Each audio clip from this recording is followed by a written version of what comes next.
Hello there guys, welcome to one of my live videos and on this video this morning I'm going to be giving you my Manchester United versus Everton Premier League preview.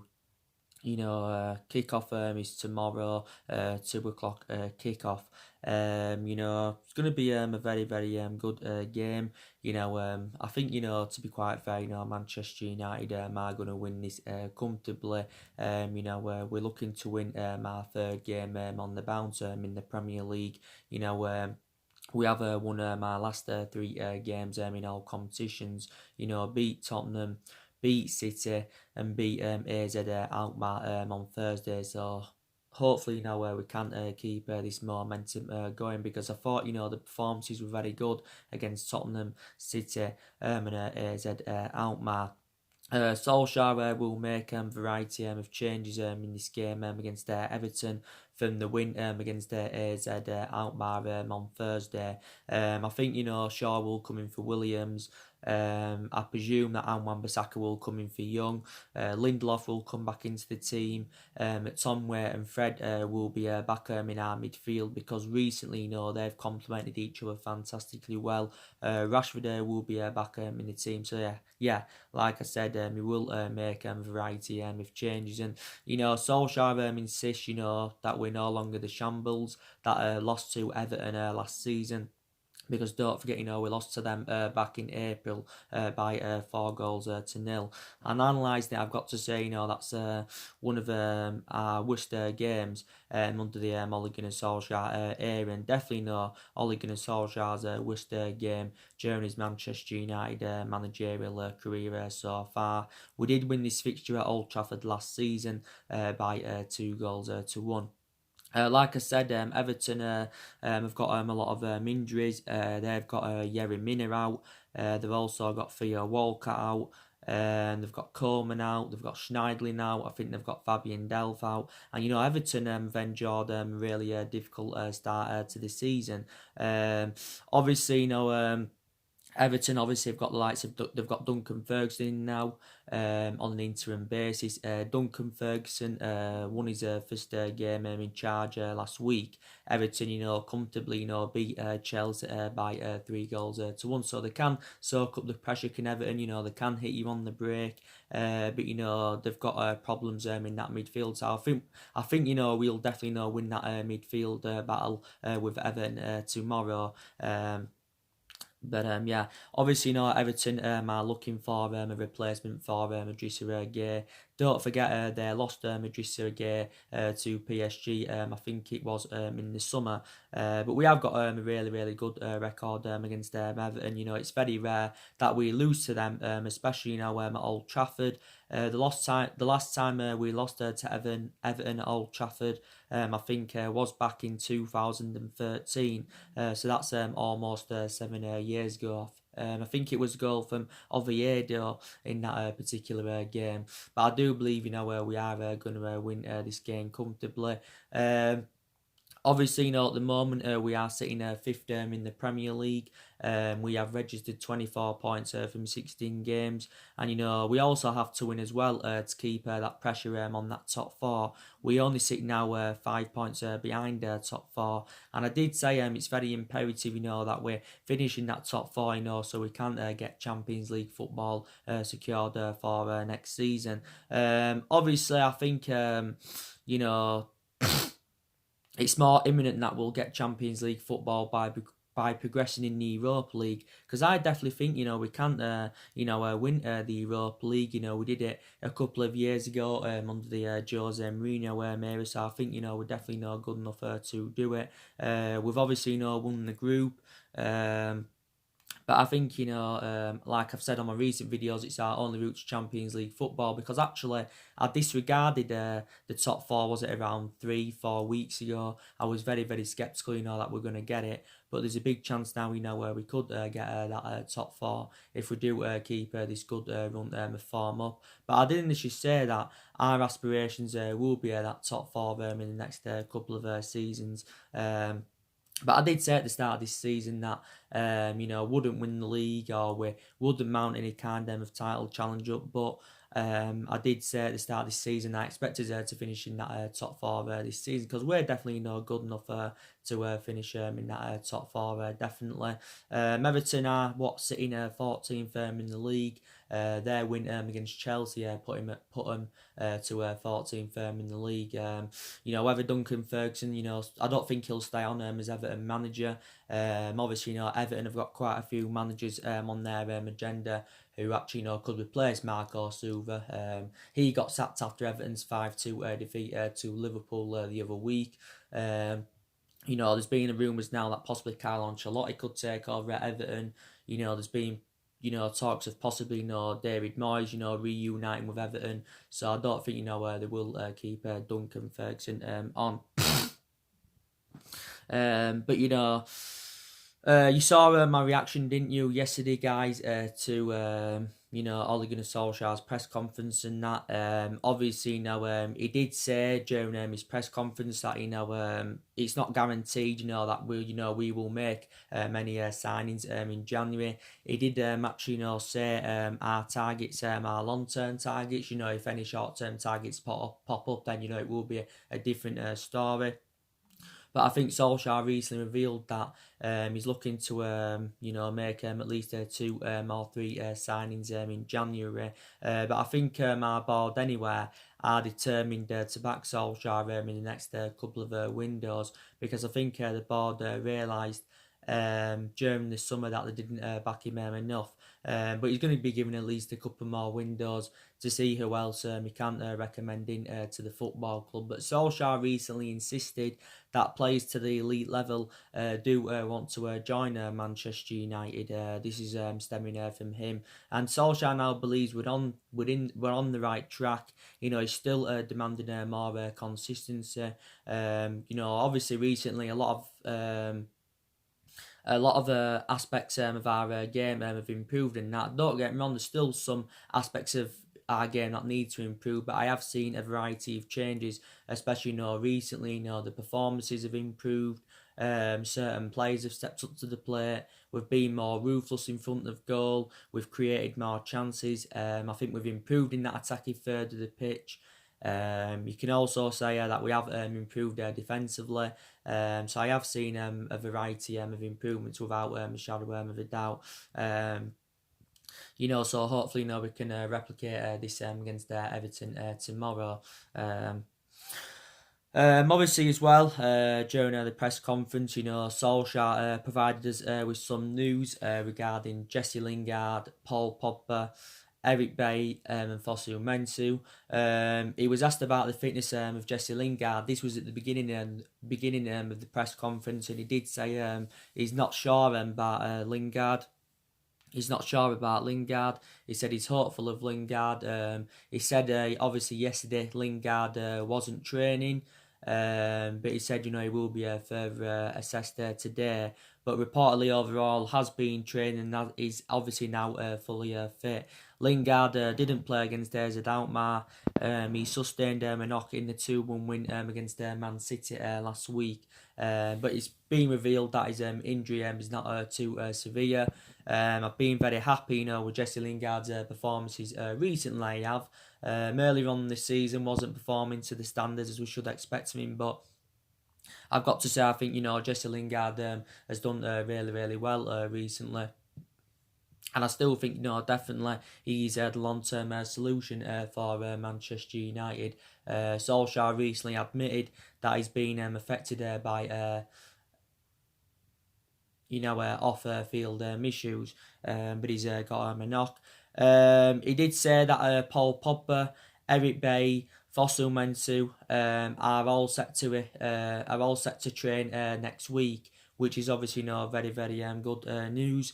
Obviously Paul Pogba has had an ongoing ankle injury. He's been out for 3 months as Paul Pogba. So he hasn't been in action, since September. So the last league game he did play was the 1-1 draw with Arsenal. Solskjaer, don't forget, recently, defended Paul Pogba's professionalism. He says, when he does return, it will be like a new world-class signing. So overall, Solskjaer knows how much of an imperative player that Paul Pogba is. he knows how much of an imperative player that Paul Pogba is. But he did say, when Paul Pogba does regain full fitness, he will get a load of games under his belt. This is what Paul Pogba, Solskjaer has confirmed. But he is now closer to recovering from injury. So I presume Paul Pogba should be back for the Watford game. But Solskjaer definitely said, he's hopeful, that he's back before the end of the year. I still believe anyway, that Paul Pogba is desperate to quit the football club. Obviously, he wanted to leave Manchester United for the entirety of the summer. He revealed at the beginning of the summer that he wanted to leave Manchester United because he did say he was seeking for a new challenge, and he actually publicly admitted that he wanted to leave the football club. Pogba. During the summer, he was relentlessly linked to a move to Real Madrid. I still think his preference is a move to Real Madrid. And don't forget there was reports about him making a return back to Turin. Obviously, he's been speculation about him possibly going to Barcelona and that in the past. But I think he'll end up making the move to Real Madrid. The reports came out the other day saying that we've opened the door for Paul Pogba to leave before the start of next season. Possibly also could leave in January. But we'll definitely generate over £100 million for his departure if we do let him go, because we won't let him go for we won't let him go for less than £100 million. Because obviously, put into the equation, we paid £89 million for him. He's our most expensive signing. He's still got 18 months left on his contract at Man United. He's on around 290 grand a week at the club. So in that aspect, he's one of the highest paid players at the football club. But when he's at his best, Paul Pogba is one of the best midfielders in the world, like Solskjaer recently mentioned. Paul Pogba in total for the football club has made 148 appearances and scored 31 goals. This is in all competitions since he rejoined from Juventus back in 2016. So yeah, so he's close coming back anywhere from injury. Bay, as you all know, he's been out with a knee injury. He hasn't played since pre-season. He initially sustained his knee injury in the 2-1 win against Tottenham during pre-season. And Fosu Mensah, he's also been out with a knee injury. He was on loan with Fulham last season, where I think he initially sustained this knee injury, and he's obviously not had it since his loan spell with Fulham. I think Diego Dalot's still out. Solskjaer said prior to the Alkmaar game, that Dalot, it's too early for him at the moment. And Dalot has sustained quite a few injuries this season. Don't forget, recently Matic has just regained full fitness. He's now fit. He played in the game against Alkmaar. That was Matic's first appearance in over 2 months, should I say. But so the good news is now players are coming back from injury, which I'm very, very delighted about. But we have got our games coming up thick and fast. Games are coming up thick and fast, Everton tomorrow. 3 days later, we go up against Colchester in the Carabao Cup quarter-final. Then we go against Watford, then Newcastle. Then I think Burnley, Arsenal on New Year's Day. So games are coming up thick and fast for us. So it's very imperative anywhere that we do get players back from injury.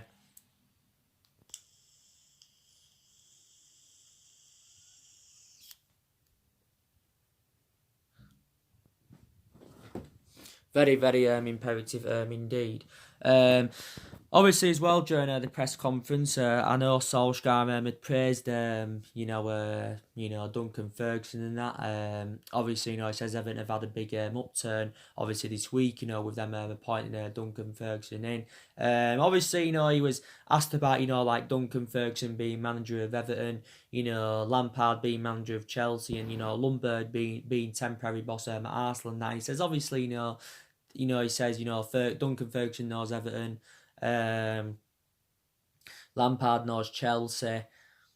Lundberg knows Arsenal well, basically just like, he knows Manchester United well. So this is what he also mentioned.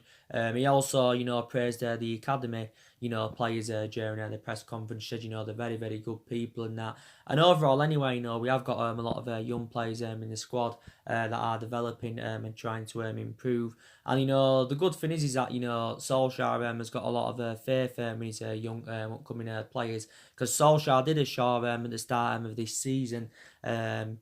That all the young upcoming players would get given their opportunities, and to be fair, they have done. But when he initially got first recommended into the football club anywhere, he said that everybody would get given their chances to express themselves, and this is exactly what Solskjaer has done. So that's one aspect to me that does credit him. But I've got to take into account I think the young players have done really, really well. I think the likes of Mason Greenwood's doing well.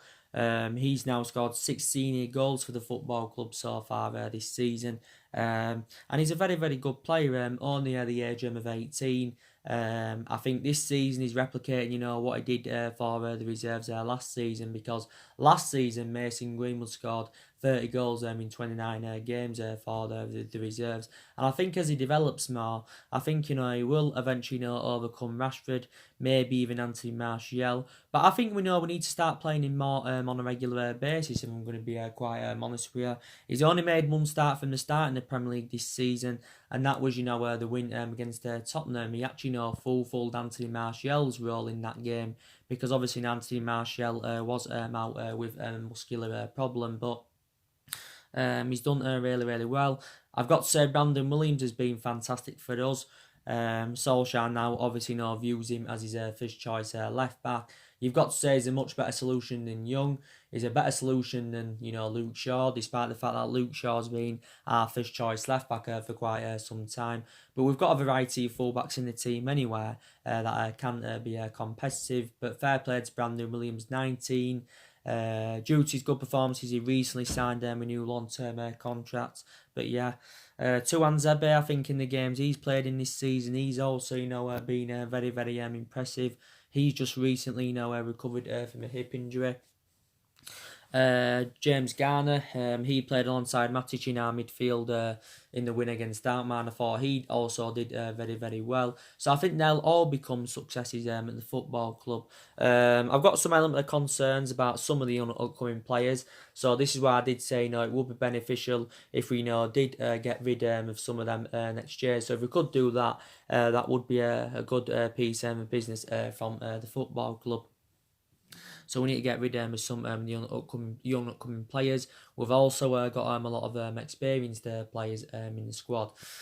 So I was very, very delighted, with the win against AZ Alkmaar. It was a very, very comfortable win, 4-0. But like I said, my overall analysis on that game, it wasn't a good 45 minutes. Didn't really find my rhythm in the first half, but I thought the performance was totally comparison in the second half to the first half. We found the rhythm in the second half, was getting more runs in behind, there was more passes forward, and obviously we was more clinical in the second half. And even Solskjaer, urged us at half time to be more like Man United, because he knows, wasn't so good in the first half. Obviously, it was goals from, Mason Greenwood. He scored 2. Young, Juan Mata scored from the spot. Juan Mata also got 2 assists in the game. So there was quite a lot of good individual performances. And like I've said on my videos, our record against against elite opposition this season has been very, very good. We've beaten the likes of City, we've beaten Tottenham. We drew with Liverpool earlier on in the season. We're the only team this season to take many points from Liverpool in the Premier League. We beat Leicester early on in the season 1-0. We beat Chelsea at the beginning of the season by 4-0. So we have done really, really well against elite opposition. But what we've done against elite opposition, we need to replicate that against lower opposition. And that's exactly, what we did do against AZ Alkmaar. So I am very, very delighted about that.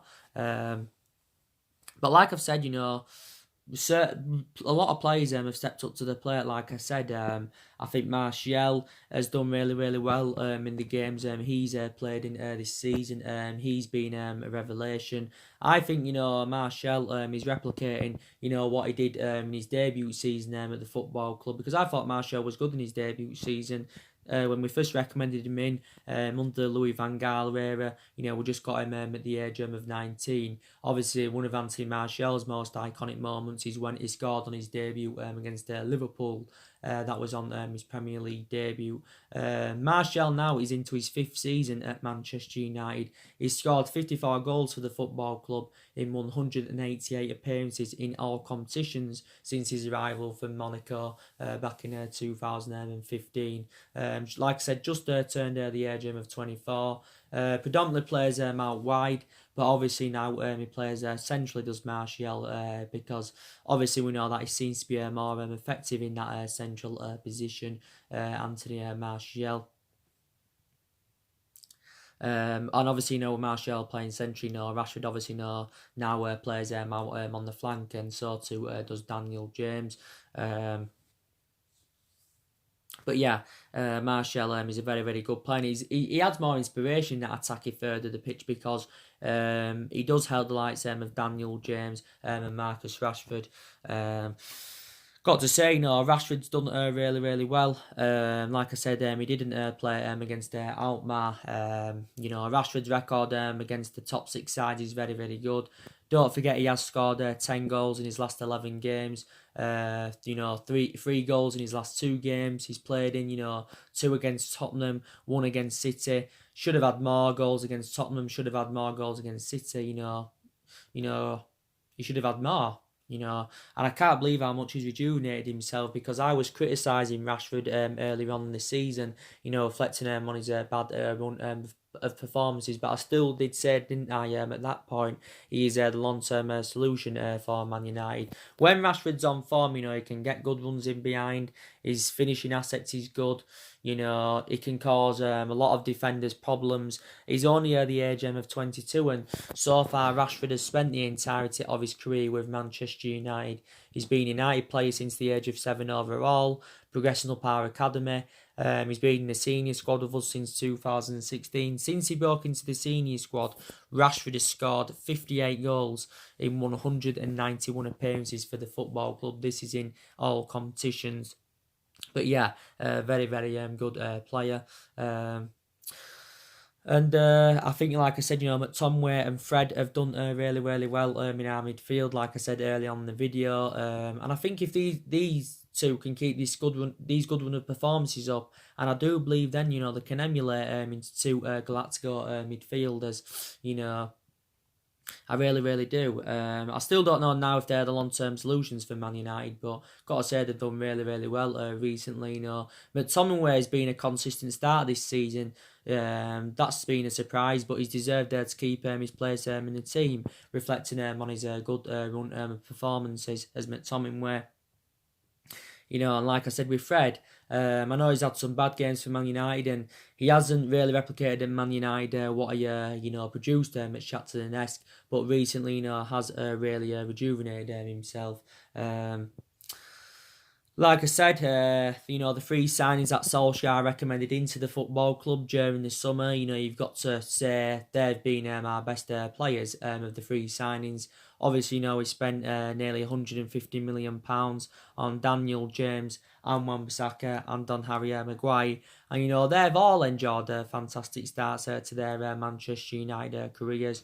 I've been very, very impressed with Daniel James. He's been a revelation this season, and I didn't expect him to play as many games to the extent as he has done. I didn't expect him to settle in straight away, like he has done. So he's been an absolute revelation. He's played on the left and the right this season because he can play on each flank. Daniel James is obviously supposed to be more effective from that left-hand side, but I still got to say he's a prospect and needs time to develop. And Wan-Bissaka, very, very good player. He's not a liability at all. He's one of them full-backs you can rely on, and I think he can be our right back for the next decade at least. Kambasaka, what is he, 21, 22 years of age, still got a lot of development in him. I think he was absolutely immense in the game against Man City. Thought he had Raheem Sterling in his pocket well. And Harry Maguire, he's also done really, really well. And you can say he has addressed our defensive deficiencies. I'd say we overpaid for him. We paid about £70 million for him, with 10 million in add-ons, which did potentially, rise up to around £80 million. So he is the most expensive defender in the world. He's the second most expensive signing at the football club.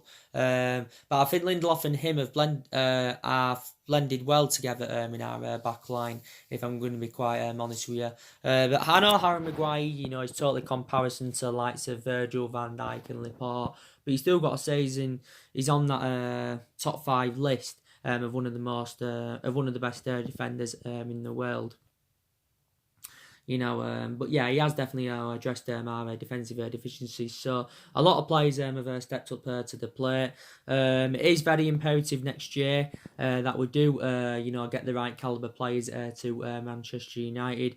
And also, our recruitment has got to improve, because our recruitment hasn't only been poor recently, it's been poor for several years. So that's something that's got to improve. Ed Woodward, of course, recently assured Galactico signings at Manchester United. So let's see who we can get into the football club next year. Next year, we've got to get a couple of midfielders in. So we need an attacking midfielder. We also need a defensive midfielder. We need to recruit a replacement for Ander Herrera, but we're looking to bring 2 midfielders in. We also need a couple of attackers. We need to recruit a replacement for Lukaku and Sanchez. You can also say we need a right winger, and there's possibly no other areas in the squad as well that do need to be addressed, because there's still deficiencies in the squad. But I think, like I said earlier on in the video, we are determined to back Solskjaer next year.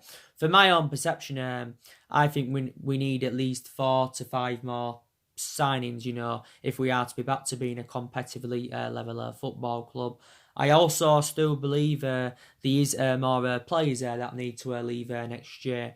I think, we need to get rid of another 4 or 5 more players, because I still believe these more problematic players at the football club that need to be moved on.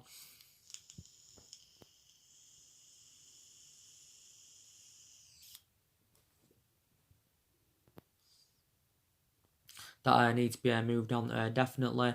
But I think now, reflecting on the last 3 results, with the win against City, with the win against Tottenham, and the win against Alkmaar, it would have changed a lot of Manchester United fans' perceptions on Solskjaer. Now, you'll get a lot of Manchester United fans now saying that, he's the right man for Manchester United, because reflecting back before the Tottenham game, Solskjaer was under intense pressure at the football club, and I think he was aware of the amount of pressure that he was under. But obviously, the wins against Tottenham City, take that into account. You've got to say they've saved Ole Gunnar Solskjaer's managerial tenure at Man United, and I've got to say the City game is probably Solskjaer's best game so far during his managerial career, because we hadn't beaten Tottenham, we hadn't beaten City. I think probably Solskjaer would have been sacked by now. So he's no longer under pressure. Obviously, if we was to, go on another bad run of form, if we was to be winless in our next couple of games, then I think, the pressure, would mount back up on him. But I think, we confirmed at the start of this season anyway, regardless of the outcome this season, Solskjaer's job is safe. Ed Woodward, of course, is determined to stand by Solskjaer. Obviously, he recently held face-to-face talks with Joe Glazer, did Solskjaer, and he also assured that Solskjaer's job is safe, But I think, we definitely need to give him more time at the football club. Solskjaer, of course, has been permanent Manchester United manager now for 9 months. He's been here overall for a year. Obviously, including the time when he was the interim manager in that 3-month period, where I thought he also did really, really well. And you can say for the vast majority of this 9 months, he's enjoyed a difficult time. But, there's still plenty of time for things to be turned around. But either way, if we did decide to sack him within this 3-year period, obviously, we'd have to pay something in compensation to get rid of him. He's on around £7.5 million a year. Don't forget his Solskjaer. But like I've said on my recent videos, whether his managerial tenure at the football club works out or not, we'll never ever forget, what he has done for the football club, because he was a great player for us for 11 years and that. He flourished under Alex Ferguson's guidance. And I think, if he's, to be given another 3 or 4 years, then I think he could possibly then emulate into Alex Ferguson. I know recently I said I'm sceptical about him, invoking Ferguson's legacy at the club. But I say regardless of who our manager is, we'll never be the team that we was under Alex Ferguson. But yeah, he needs to be given that time without a shadow of a doubt, because we can't persistently keep sacking managers, because 3 managers have already been sacked since the Alex Ferguson era. David Moyes obviously got sacked after 10 months. Van Gaal left after just a year. Mourinho left after just 2.5 years. So we don't want to keep sacking managers, because we're not really known for sacking a football club. My element of concern about Solskjaer that, he hasn't really got a plan B, as a lot of Man United fans are aware of. He's been tactically naive for the vast majority of this season, especially early on in this season. But recently, he's tactically got it spot on. And there has been games this season, where we have showed a lot of tactical flexibility. Solskjaer, hasn't really got a pedigree behind him, obviously, in terms of management and that. I don't think he's got any intuition on how to manage, especially a big football club like Manchester United. So I'm not demanding him out as much as I was. I still don't think he's a long-term solution for Man United, but I'm hoping, to be proven wrong about that. So please do prove me wrong. Yeah. And obviously, there has been managers on our agenda, who could replace Solskjaer. Obviously, there's been a lot of talks about Mauricio Pochettino. Obviously, there was a lot of speculation about Massimiliano Allegri, but none of them will be coming in now, because we're not going to get rid of Solskjaer. Obviously, as you all know, managers have been getting sacked left, right and centre anywhere. Napoli have just recently sacked Carlo Ancelotti. Like I said, he's linked with the Arsenal and Everton job. Obviously, Marco Silva was sacked from Everton. Sanchez Flores was sacked from Watford. Umar was sacked from Arsenal a couple of weeks ago. Pochettino was sacked from Tottenham last month. So it just indicates out now that, managers, don't, get the time anymore that they would like. But